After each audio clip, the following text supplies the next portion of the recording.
ओम अज्ञानतिमिरान्धस्य ज्ञानाञ्जनशलाकया चक्षुरुन्मिलितं येन तस्मै श्रीगुरवे नमः। नमो विष्णुपादाय कृष्णपृष्ठाय भूतले श्रीमते भक्तिवेदान्त स्वामिनिति नामिने। नमस्ते सरस्वती देवे गौरवाणी प्रचारिणे निर्विशेष शून्यवादी पाश्चात्य देशतारिणे। जय श्री कृष्ण चैतन्य प्रभु नित्यानंद श्री अद्वैत गदाधर श्रीवासदि गौर भक्तवृंद। हरे कृष्णा कृष्णा कृष्णा हरे हरे, हरे राम राम राम हरे हरे। हरे कृष्णा सर्वांचे पुन्हा एकदा स्वागत। हरे कृष्णा। आपण कोणत्या अध्यायावर आहोत सध्या?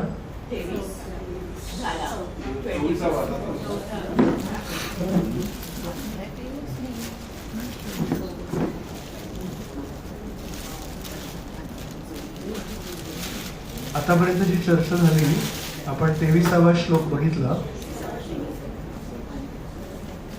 आपण 23वा बघितला होता हा शेवटचा मागच्या वेळेस। हा जो पूर्ण सेक्शन होता हा कुठून आपण सुरू केला होता मागच्या वेळेस आठवतंय? 16 पासून। आणि मग मागच्या चर्चेतून काही एखादा पॉइंट आठवतोय कोणाला चांगला एखादा? 16 ते 23 यामध्ये 3 गोष्टी होत्या: कर्म, विकर्म आणि अकर्म। सो कर्म म्हणजे शास्त्रांमध्ये जे सांगितलेत आपल्याला सुचवलेत ते कर्म, आणि विकर्म म्हणजे त्याच्या विरुद्ध, मराठीमध्ये विरुद्ध आपण लक्ष ठेवलं तर विकर्म। आणि अकर्म म्हणजे भगवंतांसाठी ही यांनी एकदम खूप सोपी व्याख्या दिली। खरं अकर्माची डेफिनेशन तुम्ही सारांश सांगितलं, पण ऍक्च्युअली अकर्माची डेफिनेशन काय, व्याख्या काय? कर्म करायचे पण त्यांची रिॲक्शन नाही, त्याचा फळ प्राप्ती नाही। त्याच्यासाठी रेकॉर्डिंगचं एक्झाम्पल दिलं होतं मी की रेकॉर्डिंग होत आहे पण व्हॉल्यूम 0 आहे। तसं आपण कर्म करतोय, आपण सगळं काही करतोय पण त्याचं काही फळ नाही मिळत। तर कर्म असू दे किंवा विकर्म असू दे, शेवटी या भौतिक जगात राहायला लागेल। कर्म केले तर चांगले फळ मिळतील आणि चांगले फळ प्राप्त करण्यासाठी या जगात राहायला लागेल। आणि जर विकर्म केले म्हणजे चुकीच्या गोष्टी केल्या तर चुकीचे फळ मिळतील, यातना भोगायला लागतील, पण यातना भोगायसाठी पण शेवटी या जगात जन्म घ्यायला लागेल। आणि अकर्म केले तर तुरुंगवास संपतो। तर कर्म म्हणजे काय? तुरुंगामध्ये खूप छान, एका जेलमध्ये, प्रिझन मध्ये खूप असे छोटे छोटे असतात ना कमरे, तर एक छान एअर कंडिशन कमरा, पण शेवटी तुरुंगात आहात। आणि विकर्म म्हणजे तिथे पंखा पण नाही, कोणी खूप जास्ती गुन्हे केले असतील तर त्यांना आयसोलेटेड प्रिझन म्हणतात। मग त्या कधी कधी असे खूप गहन काही गुन्हे केले असतील तर त्या कमरेला खिडक्या पण नसतात, 4 भिंती आणि दरवाजा, म्हणजे दिवस काय रात्र काय, बेसिकली वेडा होतो माणूस त्याच्यामध्ये। तर त्याला ती शिक्षा येते की तुला प्रकाश पण नाही, दिवसाचा प्रकाश पण नाही। तर ती आपण म्हणू शकतो विकर्म। आणि कर्म म्हणजे चांगलं केलं तर चला खिडकी आहे, गरम पाणी मागितलं तर गरम पाणी पण मिळतं, पण शेवटी मागायला लागतं। कर्म, विकर्म आणि अकर्म यावर आपण चर्चा केली। अजून एखादा कोणाला काही पॉइंट आठवतोय मागच्या चर्चेतून? मी बोद्धव्यम वर बोललो होतो त्या 16व्या श्लोकामध्ये, कर्मणो हि अपि बोद्धव्यम बोद्धव्यम च विकर्मण अकर्मण सभी बोद्धव्यम गहना कर्मणो गती, असं श्रीकृष्ण म्हणाले होते। मग ते बोद्धव्यम वर मी बोललो होतो, आठवतंय कोणाला? ज्ञान हा एक शब्द आहे। तुम्ही लोक सगळे खूप हुशार लोक आहात म्हणून कोणी काही लिहून घेत नाही, आणि दॅट इज युअर ऍडव्हान्टेज, कारण that is my advantage also. I get to speak the same thing every time, आणि यू फील की कधी आज नवीन सांगितलं, सो तो माझा पण ऍडव्हान्टेज आहे। सो बोध म्हणजे फक्त ज्ञान नाही, बोध म्हणजे त्यातून काय बोध घेतला आपण, त्याच्यातून काय समजून घेतलं। तर श्रीकृष्णांनी हे नाही सांगितलं 16व्या श्लोकात किम कर्म किम अकर्मेती कवयोपी अत्र मोहित. कवयोपी अत्र मोहित. कवीचं काय दिलंय भाषांतर 16व्या. सो किम कर्म किम अकर्म कवयोपी अत्र मोहित. बुद्धिमान लोकांना पण या विषयावर जास्ती ज्ञान नाहीये. कवयोपी अत्र मोहित. तत्ते कर्म प्रवक्ष्यामि यद ज्ञात्वा मोक्षसे अशुभात. म्हणून आज आता मला हा महत्वाचा मुद्दा तुला सांगायचा आहे. आणि तू जर कर्म विकर्म आणि अकर्म या 3 गोष्टी जर नीट जाणून घेतल्या, यद ज्ञात्वा मोक्षसे अशुभात, तुझ्या जीवनामधून अशुभ गोष्टीपासून तुला मोक्ष मिळेल. आणि पुढे कर्मणो हि अपि बोद्धव्यम बोद्धव्यम च विकर्मण अकर्मणश्च बोद्धव्यम गहना कर्मणो गती. तर यामध्ये श्रीकृष्णांनी हे ना म्हटलं, जाणून घे. म्हणाले नीट समजून घे. फक्त जाणू नको, माहिती म्हणून जाणू नको घेऊ. माहिती करून कर्म अकर्म आणि विकर्म हे ऐकायला खूप सुंदर आहे, पण actually what is karma, what is vikarma आणि what is akarma, this very. So I quickly revise this within 2 minutes. Yudhishthira Maharaj हे धर्मराज आहेत. धर्मराज म्हणजे त्यांना कळतं धर्म काय आणि अधर्म काय. त्यांनी त्यांच्या जीवनामध्ये कधीच खोटं पण नाही बोलले. एवढे अगदी श्रेष्ठ त्यांचं व्यक्तिमत्व आहे, चारित्र्य आहे. पण त्यांनी त्यांच्या जीवनामध्ये एक अशी गोष्ट केली आहे, ती आपल्या सर्वांना माहिती आहे, आणि ती खूपच विपरीत झाली. आणि त्या एका घटनेमुळे पूर्ण महाभारताचा तो प्रवाहच बदलला. काय केलं त्यांनी?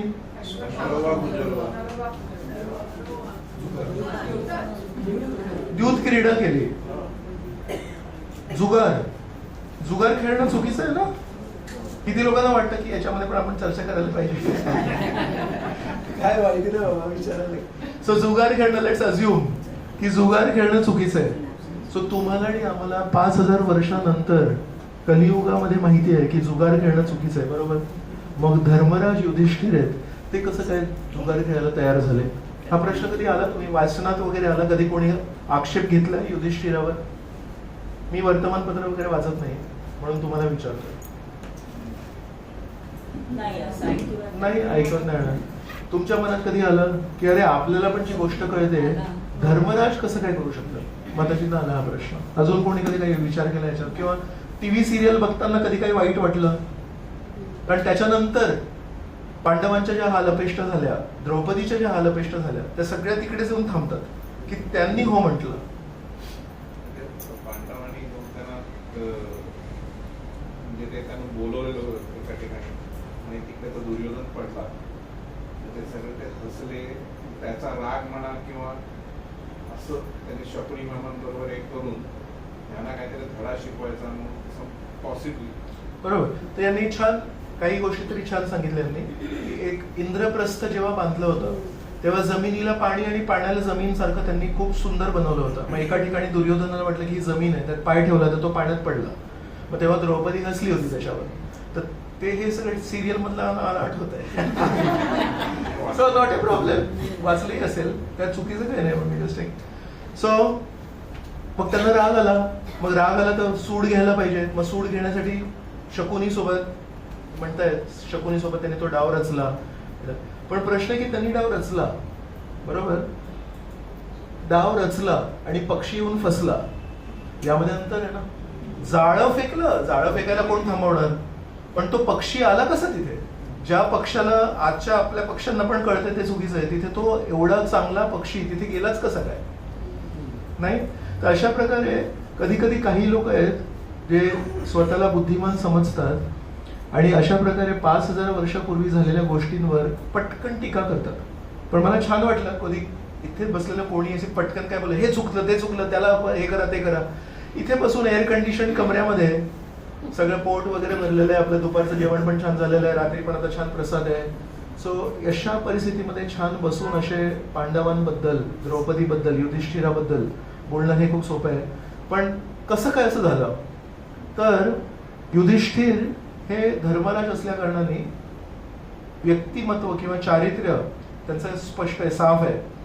तर जेव्हा दुर्योधनाने हे विचार केला की आपल्याला यांना फसवायला लागेल, बदला घ्यायला लागेल, सूड घ्यायला लागेल, तेव्हा त्यांनी शकुनीला विचारलं की काय. तर शकुनी म्हणाले, माझ्याकडे एक खूप महत्वाची गोष्ट आहे. असं म्हणतात, शकुनीच्या वडिलांच्या हाडांनी ते पासे बनवले होते. सो काळी जादू होती आणि मग ते त्याचं ऐकायचे ते पासे. मग तो म्हणाला की आपण त्यांना अशा गेमसाठी बोलूया. तर दुर्योधन म्हणतो, तू काय मस्करी करतोयस का माझ्यासोबत? मामा, जुगार खेळण्यासाठी धर्मराज युधिष्ठिर येणार आहे. काय म्हणजे गंमत करायची तर सांग, मी हसतो मग तसा.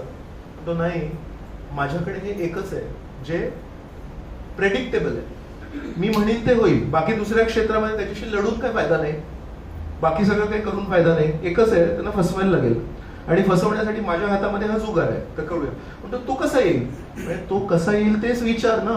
तू हे नको म्हणू की मस्करी करतोय का. तो कसा येईल? जर काकांनी, मोठ्या बाबांनी, धृतराष्ट्राने जर आमंत्रण दिलं, he knows it is wrong but he cannot refuse his elders. मोठ्यांनी असत ना, आपण कधी कधी शिकवतो ना लहान मुलांना, मोठ्यांचं ऐकायला पाहिजे म्हणून. त्याची दुसरी बाजू आहे. तर युधिष्ठिर इतका आज्ञा पालन करणारा होता. शकुनी म्हणतोय, तू आणि मी नाही बोलवायचं, तू आणि मी कधीच येणार नाही. तुझ्या वडिलांच्या थ्रू आमंत्रण पाठव. आणि धृतराष्ट्राने स्वतःची सही करून ते आमंत्रण पाठवलं होतं. तर युधिष्ठिराने जेव्हा ते वाचलं, तर युधिष्ठिर, मला कळतंय, तुम्हाला कळतंय, आपण तर अल्पबुद्धी आहोत. युधिष्ठिर नाही, पण युधिष्ठिर म्हणतो, जेव्हा मोठे बाबा बोलवतात तेव्हा नाही नाही म्हणू शकत. मग तेव्हा भीम आणि अर्जुन म्हणाले, थोडासा विचार करायला पाहिजे. म्हणाले नाही, जेव्हा आपले मोठे काही बोलवतात तेव्हा आपण नाही नाही म्हणू शकत. त्यासाठी तो तिथे गेला आणि तसा फसला. सो मग आता ही जेव्हा बाजू कळली तेव्हा लक्षात आलं की मग शेवटी कर्तव्य काय आहे एका व्यक्तीचे. हे का म्हणतोय, बोद्धव्य म्हणतात श्रीकृष्ण, की आज आपल्याला बोलणं हे सोपं आहे की युधिष्ठिरांनी असं नव्हतं करायला पाहिजे. पण जर आपण त्या परिस्थितीत असतो आणि आपण त्या संस्कृतीत असतो आणि जर आपल्या लक्षात आलं असतं की मोठे जेव्हा आपल्याला काही बोलतात तर त्याच्यामध्ये कुठेतरी त्यांचं आपल्याबद्दल हितच असेल, ही एक स्वीकृती करून त्याला हो म्हणणं आणि मग नंतर एका पाठोपाठ एक. सो हे का सांगितलं की त्यांच्या दृष्टीने काय आहे.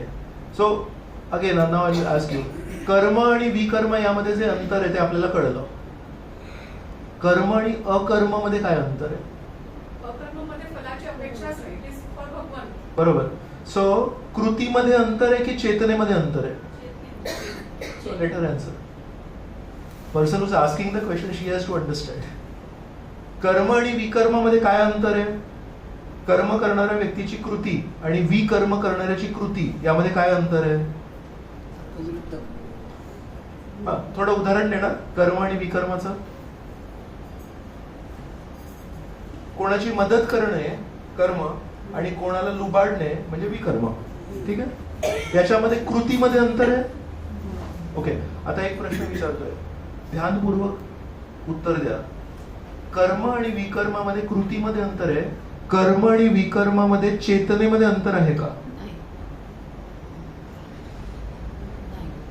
हा मदत करतोय, कशासाठी करतोय हा मदत? कुठेतरी लिहिलंय मदत करायला पाहिजे म्हणून. आणि विकर्म का करतोय? त्याला वाटतं त्याचा फायदा होईल, लुबाडून दुसऱ्याचे पैसे खिशात टाकून माझा फायदा होईल, मी श्रीमंत होईल. आणि जो आज कर्म करतोय, नियम पालन करतोय, तो का कर्म करतोय? त्यांनी कुठेतरी वाचलंय, आज जर मी 10 रुपये दिले, पुढच्या जन्मी मला 100 रुपये मिळतील. दोघांच्या चेतनेमध्ये काय अंतर आहे? दोघांना श्रीमंतच व्हायचंय, फक्त एक दुसऱ्याच्या खिशातून पैसे काढतोय आणि एक म्हणतोय आपण नियमावली पालन करूया, पुढच्या जन्मी मी श्रीमंतांच्या घरी जन्मेल. पुण्य, पाप पुण्य जे म्हणतो ना, तो एकदम सारांश दिला त्याचा. बरोबर. सो कर्म आणि विकर्म यामध्ये कृतीमध्ये अंतर आहे की चेतनेमध्ये अंतर आहे? आणि चेतनेमध्ये पण अंतर आहे, पण जितकं अंतर कृतीमध्ये आहे तितकं अंतर चेतनेमध्ये नाहीये. हा पण स्वार्थासाठीच करतो आणि हा पण स्वार्थासाठीच करतो, पद्धत वेगळी आहे. योग्य मार्ग किंवा अयोग्य मार्ग. आता दुसरा प्रश्न, कर्म आणि अकर्म यामध्ये कृतीमध्ये अंतर आहे की चेतनेमध्ये अंतर आहे? कृतीमध्ये काही नाही अंतर. मी प्रश्न विचारणार, हा व्यक्ती पण काहीतरी करतोय आणि हा व्यक्ती पण काहीतरी करतोय, याला विचारलं का करतोय? म्हणतो मला इच्छा आहे म्हणून करतोय. याला म्हणतो नाही, परमेश्वराची सेवा म्हणून करतोय. दॅट इज अकर्म ना, आपण चर्चा केली ना याच्यावर. म्हणून कर्म आणि विकर्म मध्ये कृतीमध्ये अंतर आहे पण चेतनेमध्ये अंतर नाहीये. आणि कर्म आणि अकर्म मध्ये कृतीमध्ये फारसं अंतर नाहीये पण चेतनेमध्ये भरपूर अंतर आहे. Okay, so now again your question, युधिष्ठिराने जे केलं ते कर्म होतं की विकर्म होतं की काय होतं, बरोबर? हे कसं ठरणार? 3 कॅटेगरीमध्ये टाकायचं कसं, हे कसं कळणार आपल्याला? चेतनेनुसार कळणार ना. जुगार एक व्यक्ती खेळत असेल लवकरात लवकर श्रीमंत होण्यासाठी, जुगार एक व्यक्ती खेळत असेल त्याच्या वडिलांचा तो व्यवसाय आहे, त्याच्या वडिलांनी त्याला दुसरी काही गोष्ट कधी शिकवली नाही, त्याला सांगितलं आता आजपासून मी आजारी आहे, तू जाऊन गल्ल्यावर बस, बरोबर? तर तो कशासाठी करतोय? कर्म करतोय.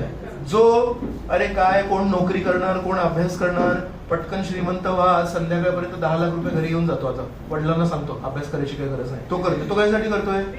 विकर्म. आणि दुसरा एक माणूस जसं युधिष्ठिर आहे, तो तिथे कशासाठी गेला? त्याला स्वार्थही नाही आणि त्याला काही लोभही नाही, तो संस्कृती पालन करतोय. तर काही प्रमाणामध्ये कर्म आहे, काही प्रमाणामध्ये त्याला त्याच्यामध्ये स्वार्थ नाहीये काही, तर त्याच्यातून काही घ्यायचं नाहीये. तो फक्त म्हणतो मला आई वडिलांनी जे शिकवलं की काका जे म्हणतात, मोठे बाबा जे म्हणतात, विरोध नाही करायचा त्याचा. तर काही प्रमाणामध्ये ते अकर्म आहे. सो म्हणून हे काय एक्झाम्पल दिलं की कुठली गोष्ट कर्म आहे आणि कुठली गोष्ट अकर्म आहे हे चेतनेवरून ठरणार, आणि कुठली गोष्ट कर्म आहे आणि कुठली गोष्ट विकर्म आहे हे कृतीवरून ठरणार. So to differentiate between good and bad is very easy. पुण्य आणि पाप यामध्ये भेद बघणं खूप सोपं आहे, पण कर्म आणि अकर्म याच्यामध्ये भेद बघणं त्यासाठी सूक्ष्म दृष्टी लागते. म्हणून श्रीकृष्णाने ते म्हणलं बोद्धव्यम, त्याला समजून घे, नीट जाणून घे त्याला की काय. आणि म्हणून मागच्या वेळेस आपण याच्यावर भरपूर चर्चा केली की basically it is a matter of consciousness. चेतना काय आहे? 2 व्यक्ती आहेत, समान कृती करतायत, पण दोघांचा स्तर खूप वेगवेगळा असू शकतो. आणि जर तो स्तर वेगवेगळा असेल तर जीवनाच्या शेवटी त्यांचं गंतव्यस्थान पूर्ण वेगळं असू शकतं, पण दोघे शेजारी शेजारीच काम करायचे. सो हे श्रीकृष्णांनी आपल्याला जी गीता दिली त्याचे हे खूप महत्वाचे खांब आहेत. जर गीता समजून घ्यायची असेल आणि जर आपण हे कर्म विकर्म अकर्म जर नाही समजलो, आपल्याला गीता कधीच समजणार नाही. युद्ध करणं, लोकांना मारणं हे कर्म आहे की विकर्म आहे की अकर्म आहे?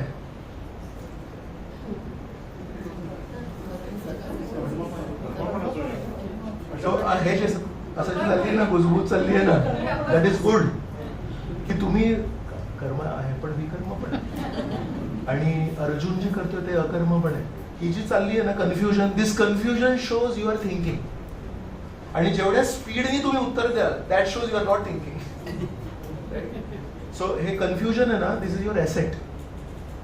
की प्रभूजी एखादा क्षत्रिय राजा आहे, राणा प्रताप सिंग आहेत, त्याला जेव्हा युद्धाला जेव्हा बोलवलं तेव्हा तो युद्ध करायला आलो का? मी क्षत्रिय आहे, मी युद्ध करणार, बरोबर? तो कर्म करतोय.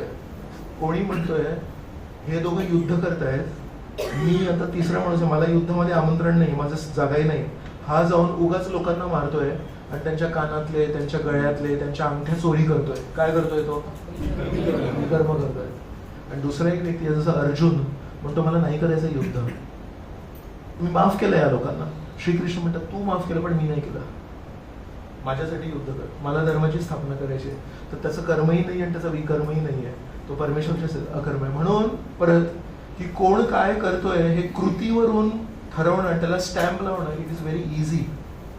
पण मागच्या वेळेस पण मी लेबलिंगवर बोललो होतो की जशी जशी आपण गीता वाचू तसं तसं आपल्याकडे एवढं सोपं नाहीये. कोण कुठल्या चेतनेने काय करतोय हे जाणून घेणं सोपं नाहीये. आणि म्हणून दुसऱ्यांना नावं ठेवण्यापासून आपण मीलभर दूर राहायला पाहिजे. स्वतःची ओळख आधी आपली पटली, मग आपण दुसऱ्यांबद्दल एक शब्द बोलायसाठी अधिकार प्राप्त करू शकतो. तेव्हापर्यंत आपण दुसऱ्यांबद्दल थोडं कमीच वापरायला पाहिजे. Okay, let's go ahead. ब्रह्मार्पणं ब्रह्महवीर ब्रह्माग्नौ ब्रह्मणाहुतं ब्रह्मैव तेन गन्तव्यं ब्रह्मकर्म समाधिना. आता ना माझ्या जगण्यामध्ये 54 वाजलेत आणि मागच्या वेळेसच मी काही प्रश्न उजळणी करत होतो आणि त्याच्यामध्ये ब्लँक आले म्हणून we lost 25 minutes last times revision. So थोडंसं तुम्ही लक्षात ठेवलं आजचे मुद्दे, आणि पुढच्या वेळी जेव्हा आपण भेटू तेव्हा जर मी काही प्रश्न विचारले आणि जर तुम्ही बोललात ते तर आपण पुढच्या विषयाला पटकन जाऊ. सो या श्लोकामध्ये एक ब्रह्म ब्रह्म शब्द दिसतोय, मला 6 वेळा दिसतोय. बरोबर आहे का? काय आहे नक्की हे ब्रह्म काय? या श्लोकामध्ये हा शब्द जाणून घेणं खूप गरजेचं आहे. तर संस्कृत वाङ्मयामध्ये रामायण, महाभारत, गीता या सगळ्यामध्ये 3 प्रकारचे हे ब्रह्म शब्द येतात. एक म्हणजे ब्रह्मा, आ शेवटी, ज्याला आपण मराठीमध्ये ब्रह्मदेव म्हणतो, चतुर्मुख ब्रह्मा, या सृष्टीचे द्वितीय निर्माते, तर त्यांना म्हणतात ब्रह्मा. एक आहे ब्राह्मण. ब्राह्मण म्हणजे जो परमेश्वराबद्दल ज्ञान स्वतः अभ्यास करतो, दुसऱ्यांना वाटप करतो. यजन याजन, पठन पाठन, दान प्रतिग्रह, आपण चर्चा केली होती त्याच्यावर. आणि एक आहे ब्रह्म. ब्रह्मा नाही आणि ब्राह्मण नाही. ब्रह्म म्हणजे काय? परमेश्वराच्या अस्तित्वाचे 3 स्तर आहेत. काय स्तर आहेत? एक आहे त्यांचं व्यक्तिमत्व, परमेश्वर स्वतः, श्रीकृष्ण स्वतः. दुसरं आहे श्रीकृष्ण जेव्हा स्वतःला विस्तारित करतात आणि परमात्मा विष्णू या रूपामध्ये सर्वांच्या हृदयामध्ये स्थित आहेत, त्याला म्हणतात परमात्मा. एक आहे भगवंत स्वतः, मग त्यांचं विस्तारित रूप. जसं सूर्य आकाशात आहे आणि आपण जर मडकी ठेवली पाण्याची कधी, तर त्या सर्व पाण्याच्या मडक्यांच्या त्या वर आपल्याला एक एक छोटा छोटा सूर्य दिसेल.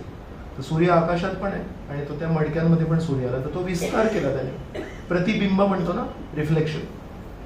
आणि व्यक्ती आहे, व्यक्तीने अनेक अनेक रूपांमध्ये विस्तार केलाय आणि व्यक्तीच्या शरीरातून एक दिव्य आभा, एक दिव्य प्रकाश निघतो, तर त्याला म्हणतात ब्रह्मज्योती. तर इथे जे दिलंय ब्रह्म म्हणजे इथे दिलंय की ती जी ब्रह्मज्योती आहे, परमेश्वराच्या शरीरातून जी प्रकाश निघतो ते पण आध्यात्मिक प्रकाश असतो. म्हणून अनेक वेळा जीवात्मा जो आहे, आत्मा, छोटा आत्मा, तो पण परमेश्वराचा अंश आहे. म्हणून जीवात्म्याला पण कधी कधी ब्रह्म म्हणतात की हा जीवात्मा आहे, हा आध्यात्मिक आहे, कारण परमेश्वर आध्यात्मिक आहे. परमेश्वराचा अंश असल्या कारणाने आपण पण आध्यात्मिक आहोत. तर म्हणून ब्रह्म या शब्दाने कधी कधी परमेश्वराच्या शरीरातून जो दिव्य ज्योती निघते त्याला पण संबोधन केलं जातं. कधी कधी कुठलीही आध्यात्मिक गोष्ट असेल त्याला पण ब्रह्म म्हणून संबोधलं जातं आणि कधी कधी जीवात्म्याला पण ब्रह्म म्हणून संबोधलं जातं. तर इथे अनेक गोष्टी आहेत त्या आध्यात्मिक आहेत असं सांगितलंय आणि त्या अनुषंगाने आपल्याला श्रीकृष्ण काहीतरी सांगितलं. काय म्हणतात? ब्रह्म अर्पणम म्हणजे ज्या एक चमचा असतो ना, त्या चमच्याने आपण यज्ञामध्ये काहीतरी टाकतो, तर तो चमचा जो आहे तो पण आध्यात्मिक आहे, कारण तो चमचा जेवणासाठी वगैरे इतर भौतिक क्रियांसाठी आपण कधी वापरत नाही. तो लाकडी चमचा असतो, तर तो फक्त यज्ञ समारंभासाठी असतो. जसं घरी समजा एक समई असेल तर ती समई आपण फक्त परमेश्वरासमोर लावतो. कधी लाईट गेलं तर ती देवाची समई इथे दुसरीकडे नाही, जे समई समई आहे, समईचं एक वेगळं स्थान आहे. तसं ब्रह्म अर्पणम, ब्रह्म हवीर. ब्रह्म हवीर म्हणजे तूप जे ते यज्ञ कुंडामध्ये टाकतात, ते जे तूप आहे ते परमेश्वराला त्या यज्ञामध्ये अग्नी रूपामध्ये आपण अर्पण करतोय, म्हणून ते जे तूप आहे ते पण आध्यात्मिक आहे. म्हणून ब्रह्मार्पणम ब्रह्म हवी. ब्रह्माग्नौ, ती जी अग्नी आहे ते परमेश्वराचं प्रतीक आहे. परमेश्वर हे परम पवित्र आहेत. तर या भौतिक जगामध्ये अशी कुठली गोष्ट आहे जी कधीच प्रदूषित होत नाही? पाणी होऊ शकतं, हवा, अग्नी. अग्नीमध्ये समजा आपण काही चुकीची गोष्ट टाकली तर भस्म होते ते. तर म्हणून या जगामध्ये सर्वात पवित्र गोष्ट जी कधी दूषित होत नाही त्याला अग्नी आहे. तर म्हणून परमेश्वराचं जर प्रतीक आपल्याला काही करायचं असेल तर परम पवित्र परमेश्वराला आपण या जगामध्ये कसं बघू शकतो की परमेश्वर कधी प्रदूषित होत नाही. तर म्हणून असा एक तत्व पंचमहाभूतांमधला जो कधी प्रदूषित होत नाही तर अग्नी. म्हणून यज्ञकुंडामध्ये अग्नी का? तर अग्नी कधी प्रदूषित होत नाही. म्हणून त्या यज्ञामध्ये जेव्हा आपण अग्नी लावतो तेव्हा परमेश्वराला तिथे स्थापित करायला लागतं आणि मग परमेश्वराचं ते मुख मानलं जातं आणि त्या परमेश्वराच्या मुखामध्ये जे आपण अर्पण करतोय ते परमेश्वर स्वीकार करतोय, अशी ती भावना आहे. ब्रह्माग्नौ ब्रह्मणा हुतम, तिथे जे काही ते यज्ञ चालू आहे ते पण ब्रह्म आहे. ब्रह्मैव तेन गंतव्यम, ब्रह्म कर्म समाधीना. समाधी हा शब्द आपल्या सर्वांना माहिती आहे. समाधीस्थ कोणी आहे म्हणजे तल्लीन झालाय. Very good. ब्रह्म कर्म, ब्रह्म या शब्दाचं मी काय भाषांतर दिलं आज? आध्यात्मिक. सो ब्रह्म कर्म म्हणजे काय? आध्यात्मिक कर्म. आणि आता आपण 25 मिनिटाची चर्चा केली. कुठल्या 3 तत्वांवर गेली? त्याच्यामध्ये आध्यात्मिक कर्म कुठलं होतं? तर म्हणून 16 ते 23 श्रीकृष्णांनी जे आपल्याला सांगितलं कर्म विकर्म अकर्म, त्याचा आता सारांश आपल्याला सांगतायत. अशा प्रकारे जर कोणी व्यक्ती अकर्म करत पूर्ण जीवन जगला असेल आणि माताजीने सांगितलं तल्लीन झाला असेल त्याच्यामध्ये, म्हणजे तो श्वास घेतोय ते परमेश्वराच्या सेवेमध्ये, तो व्यायाम करतोय परमेश्वराच्या सेवेसाठी तयार होण्यासाठी, तो रात्री झोपतो दुसऱ्या दिवशी परमेश्वराची सेवा करायची तर शरीर फ्रेश पाहिजे म्हणून, तो जेवण करतो दुसऱ्या दिवशी परमेश्वराची सेवा करायची त्यासाठी शक्ती पाहिजे म्हणून, तो जे काही करतोय त्याच्यामध्ये तो नेहमी प्रत्येक क्रिया परमेश्वराला अर्पण करतोय. तुमच्या सगळ्यांच्या घरी जेव्हा गणेश पूजा होते त्याच्यामध्ये एक श्लोक गातात कायेन, पुढे काय म्हणतात?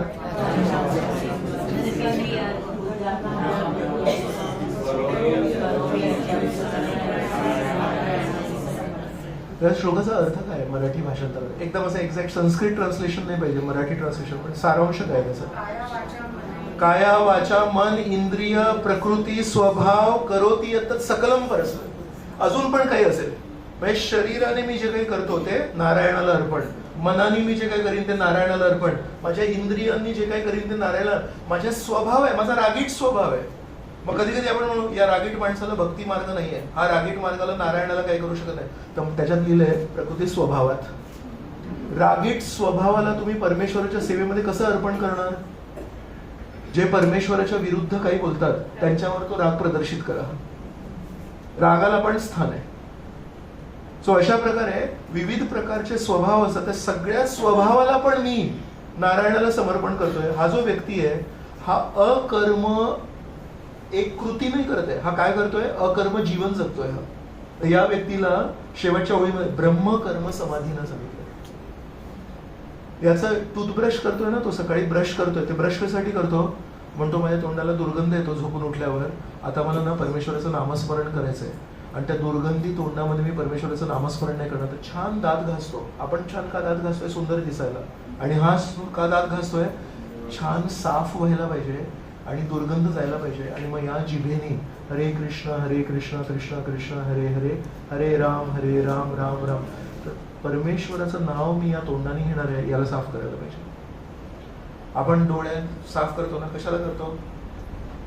अरे ऑफिसमध्ये जाऊन कोणतरी म्हणाले अरे डोळे साफ नाही केले, बरोबर? आग्यासाठी करतोय. डोळे छान साफ करतो, म्हणतो आता परमेश्वराच्या मूर्तीचं रूप मला बघायचं आहे. तर परमेश्वराने जर माझ्या डोळ्यांमध्ये घाण बघितली तर त्यांना कसं वाटेल? चांगलं नाही वाटत. तो परमेश्वराला काय वाटेल म्हणून डोळे साफ करतो.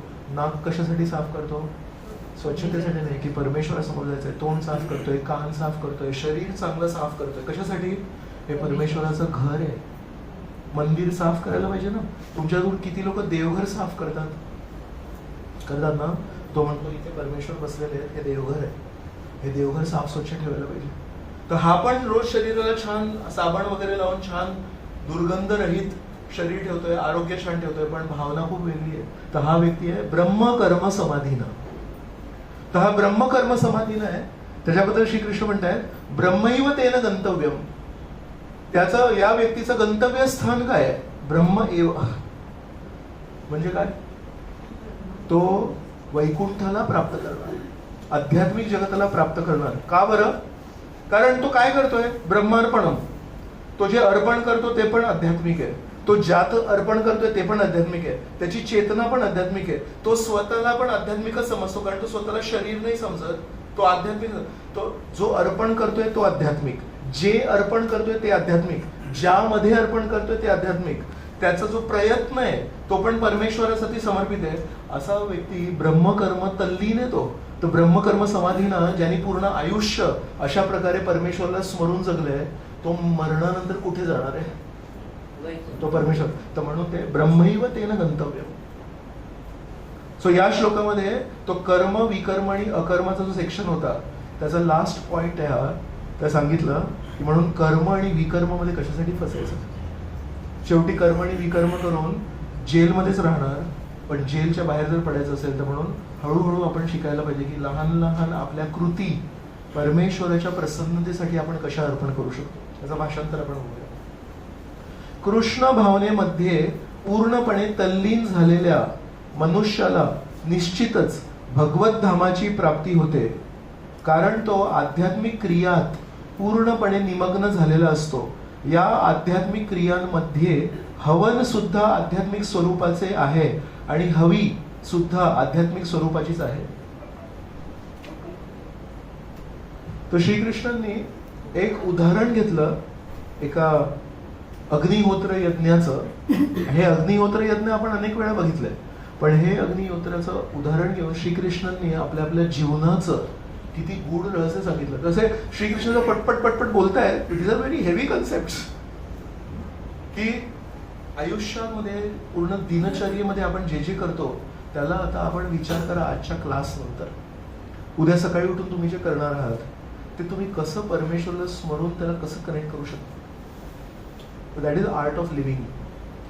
Real art of living is this, how to live in such a way की परमेश्वराला स्मरून करायचं. म्हणून इथे जे आहे तर आध्यात्मिक आत्मा आहे तो अर्पण करतोय, आणि जे हवी आहे तूप आहे किंवा लोणी आहे ते पण आध्यात्मिक आहे, ती अग्नी आहे ती पण आध्यात्मिक आहे. हा जो सर्व प्रयत्न आहे, वेद मंत्र बोलायचे आणि नेहमी इदम कृष्णाय स्वाहा इदम न मम, प्रत्येक वेळेस जेव्हा आपण टाकतो ते आहुती टाकतो तेव्हा म्हणतात इदम कृष्णाय इदम न मम.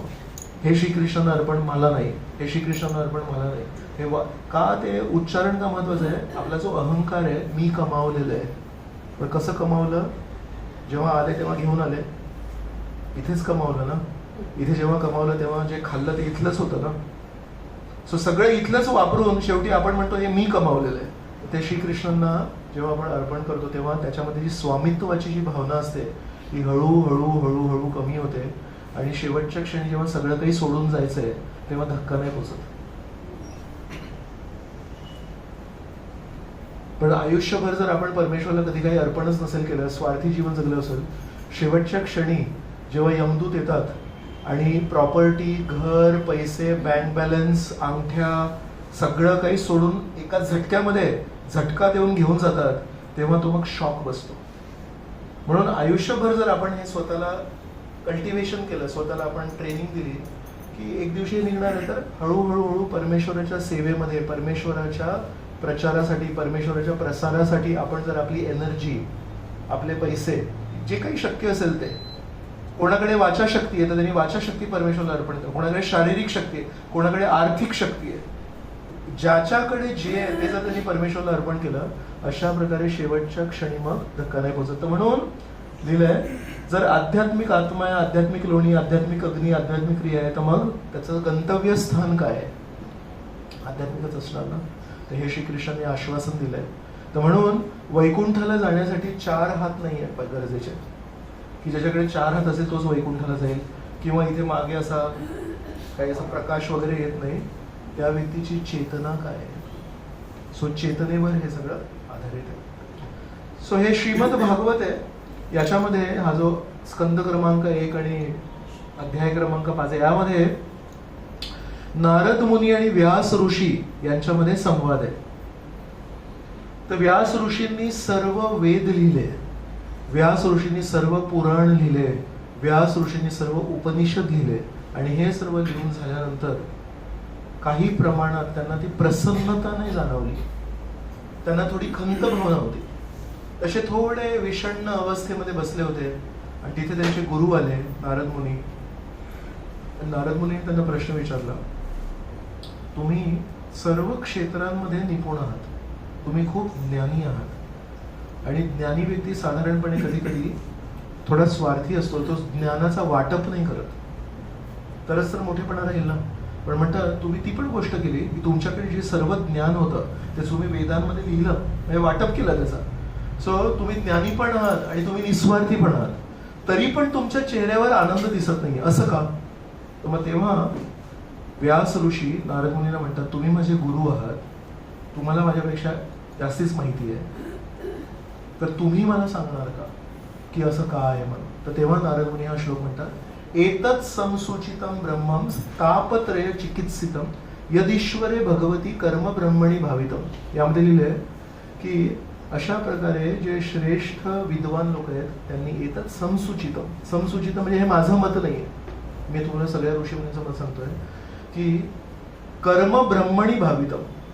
कर्म तर करायचेच आहेत, कर्म केल्याशिवाय निष्क्रियता हा ऑप्शन नाही आहे, पण म्हणाले कर्म ब्रह्मणी भावितम, परमेश्वराच्या भावनेमध्ये कर्म जर केले तर आपण त्यातून मग सुटू शकतो. तर हे तू केलं नाहीस. तू तुझ्या सगळ्या वाङ्मयामध्ये या भावनेला तू प्राधान्य नाही दिलंस. तू वेगवेगळ्या गोष्टी लिहिल्यास. तर आता तू एक शेवटचा एक ग्रंथ लिही आणि त्या ग्रंथामध्ये तू ही भावना स्पष्टपणे सांग की जेव्हापर्यंत आपण कृष्ण भावना भावित कर्म नाही करत तेव्हापर्यंत आपल्याला आंतरिक समाधान मिळणार नाही. आणि मग त्याच्यानंतर मग व्यास ऋषींनी श्रीमद भागवतम लिहिलं आणि मग त्यानंतर मग आपल्याला कृष्ण लीला मिळाली. त्याच्यामध्ये रामायणामध्ये कशी रामलीला आहे तसं श्रीमद भागवतामध्ये ती कुठून आली? ती व्यास ऋषींच्या त्या खेद भावनेतून नारद मुनींनी त्यांना जो शिकवण दिली त्याच्यातून निर्माण झालं. तर त्याच्यामध्ये येतं तर हे द्वारके नगरीचं जे वर्णन आहे, हे श्रीकृष्ण द्वारके नगरीमध्ये आगमन करतात आणि हे स्वागत करतात. त्याच्यात द्वारका हे शहर आहे, द्वारका हे गाव नाही. मी वृंदावनाचं जर इथे उदाहरण दिलं असतं तर कोणाच्या मनात नाही, अरे वृंदावन एक छोटंसं गाव आहे, 3 3.5 तिथे काय होतं जास्ती. पण द्वारका हे शहर आहे. तर द्वारका शहरामध्ये सगळं काही कर्म चालू आहेत, वेगवेगळे क्रिया चालू आहेत. पण त्या सगळ्या क्रियांमध्ये सगळेजण काय विचार करत आहेत, याद्वारे मी श्रीकृष्णांना प्रसन्न करेन, याद्वारे मी श्रीकृष्णांना प्रसन्न करेन, याद्वारे मी श्रीकृष्ण. तर जे शिक्षक आहेत ते श्रीकृष्णांच्या प्रसन्नतेसाठी शिकवत आहेत, जे विद्यार्थी आहेत ते श्रीकृष्णांच्या प्रसन्नतेसाठी शिकतायत. सर्व काही व्यवसाय श्रीकृष्णांच्या प्रसन्नतेसाठी आहे. मग त्याच्या दुसऱ्या श्लोकामध्ये नारद मुनी म्हणतात, आमयो यश्च भूतानां जायते येन सुव्रत तदेव हि आमयम द्रव्यम न पुनाति चिकित्सितम. यामध्ये म्हणतात कधी कधी आपण बघतो की ज्या पदार्थामुळे आजार होतो तोच पदार्थ कधी थोडा परिवर्तन करून दिला तर तोच आजार तोच पदार्थ बरा नाही करत का, असं नारद मुनी व्यास ऋषींना म्हणतात. तर त्याचं उदाहरण आहे, कधी दुधामुळे पोटाला कधी कधी त्रास होतो जर जास्ती दूध प्यायलं होतं, आणि त्याच पोटाला नीट करण्यासाठी शांत करण्यासाठी त्याच दुधाचं एक थोडं परिवर्तन केलेला प्रकार आहे, त्याला म्हणतो दही. दही खाल्लं तर पोट शांत होतं, दूध प्यायलं तर पोट त्रास होतो. तर हे उदाहरण नारद मुनी व्यास ऋषींना सांगतात. अजून एखादं काही उदाहरण कोणाला आठवतंय या प्रकारचं? सर्पदंश झाला आणि जर शरीरामध्ये विष गेलं तर कसं, त्याला काय उपाय आहे त्याच्यावर? So that is to prevent, हृदयापर्यंत ते जाऊ नये. पण औषध काय आहे त्याच्यावर?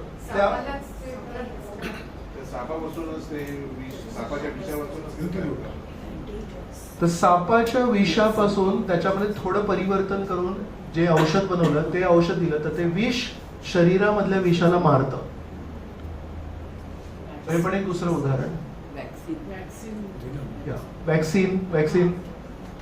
वॅक्सिन काय असतो? तोच किंवा जे काही आहे ते डेड फॉर्म मध्ये मृत अवस्थेमध्ये शरीरामध्ये टाकतात आणि आपले जे व्हाईट ब्लड कॉर्पसल्स आहेत त्याला अटॅक करतात, कारण ती फॉरेन बॉडी आहे. तर म्हणतात अरे काहीतरी दिसतंय, मग ते अटॅक करतात. मग त्यांना एक संस्कार पडतो, एक काय म्हणतात त्याला सवय पडते की अशा प्रकारचा ऑर्गॅनिझम आला, अशा प्रकारचा काही आला जीव, त्याला कसं अटॅक करायचं. आणि कधी यदा कदाचित जर जिवंत तसा आला तर मग यांना एक सवय असते अटॅक करण्याची. That is vaccine. सो हे नारद मुनी व्यास ऋषींना सांगतायत की लोक कर्म करतायत पण त्या कर्माला परमेश्वराच्या सेवेमध्ये कसं थोडंसं परिवर्तन केलं तर त्याचा इफेक्ट एकदम वेगळा होईल. हे तू सांगितलं का नाहीस? तर ते आता तू सांग म्हणून. आणि शेवटचं, एवं नृणाम क्रियायोगा सर्वे संस्कृती हेतवः त एवात्म विनाशाय कल्पन्ते कल्पिता परे. सो संस्कृती म्हणजे सृष्टी. तर एवं नृणाम क्रियायोगा सर्वे संस्कृती हेतवः, सगळे जे क्रिया चालू आहे ते कशासाठी आहेत की त्या सृष्टीमध्ये पुन्हा पुन्हा भाग घेण्यासाठी. म्हणजे पुन्हा एकदा जन्म होईल, पुन्हा एकदा मृत्यू होईल, याच्यामध्येच आपण फसलोय. पण म्हणतात त एवात्म विनाशाय, जर त्या चक्राला जर विनाश करायचा असेल तर ते तू का नाही लिहिलंस म्हणून. अजून एक उदाहरण आहे की एखाद्या काट्याला काटण्यासाठी सुई, दुसरी सुई, काही टोचलं असेल तर सुई घेऊन तो पण एक टोचलेला. तर एका नाजूक सुईने दुसऱ्या टोचलेला पदार्थ आपण काढू शकतो. किंवा हे माझं उदाहरण आहे की एका कुऱ्हाडीने आपण झाड कापू शकतो, पण त्या कुऱ्हाडीचा जो हँडल असतो तो पण लाकडानेच बनलेला असतो. म्हणून एक झाड कापून त्याचं हँडल बनवून ती कुऱ्हाड आणि पूर्ण जंगल कापू शकतो. सो कर्म करायचेच आहेत, पण कर्मबंधनाचं जंगल जे आपल्या हृदयामध्ये निर्माण झालं एवढे सगळे कर्म करून, त्याला जर कापायचं असेल तर एक कर्म घ्यायचा, तो परमेश्वराला अर्पण करायचा. त्याच्यातून आपण समजणार की त्या कर्माला श्रीकृष्णांना प्रसन्न करून काय करू शकतो, आणि अशा प्रकारे ती भावना विकसित करायची, आणि मग आपल्या हृदयामध्ये जे कर्मबंधनाचे जंगल आहे ते आपण कापू शकतो. तर अशा प्रकारे श्रीकृष्णांनी ते श्लोक सांगितलं की ब्रह्म कर्म समाधीना, ते खूप महत्वाचं. तर शिकवण काय याच्यातून? साधारण परिस्थितीत आपले कर्म आपले बंधनाचे कारण असतात, पण तेच कर्म आपण श्रीकृष्ण यांना प्रसन्न करण्याकरिता करतो तेव्हा ते आपल्या मुक्तीचे कारण बनतात. सो मुक्ती ही आश्रम चेंज करून नाही मिळत.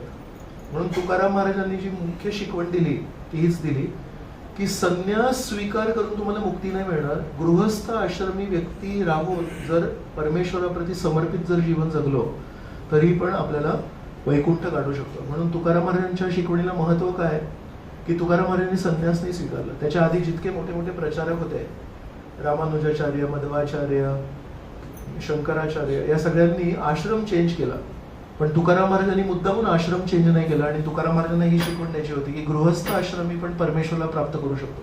आणि ते शिकवण दाखवण्यासाठी त्यांनी काय केलं असेल, सगळ्यांच्या समोर वैकुंठ विमान आला त्यांच्यासाठी. म्हणून तुकाराम महाराजांनी श्रीकृष्णांची शिकवण खूप छान पद्धतीने स्वतःच्या जीवनातून दाखवली. पुढचा श्लोक, दैवमेवापरे यज्ञं योगिनः पर्युपासते ब्रह्माग्नावपरे यज्ञं यज्ञेनैवोपजुह्वति.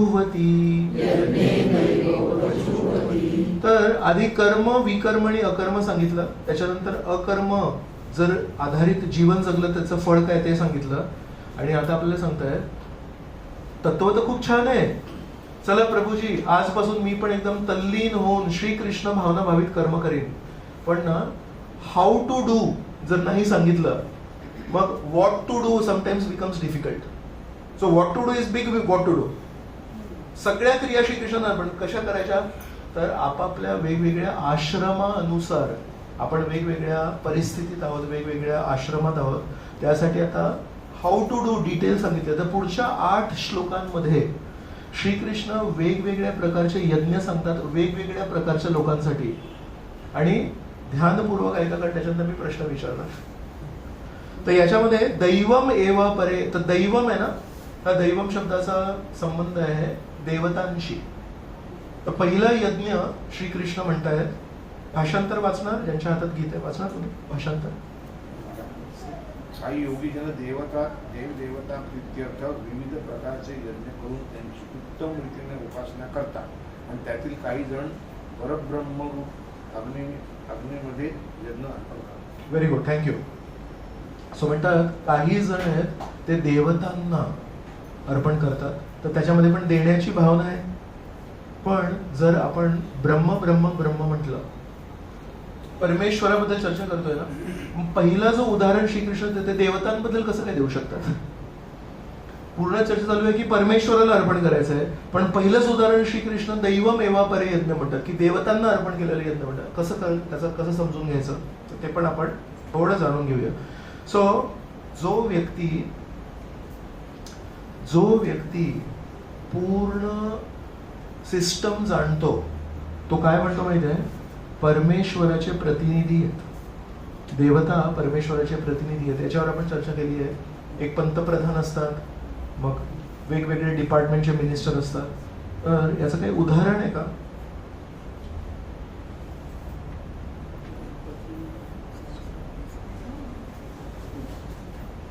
हा श्रीमद भागवताचा स्कंद क्रमांक 5 आहे. आणि याच्यामध्ये ना एक भरत महाराज होते. खूप खूप वर्षांआधी एक भरत महाराज होते, तर त्यांचे वर्णन केलं याच्यामध्ये.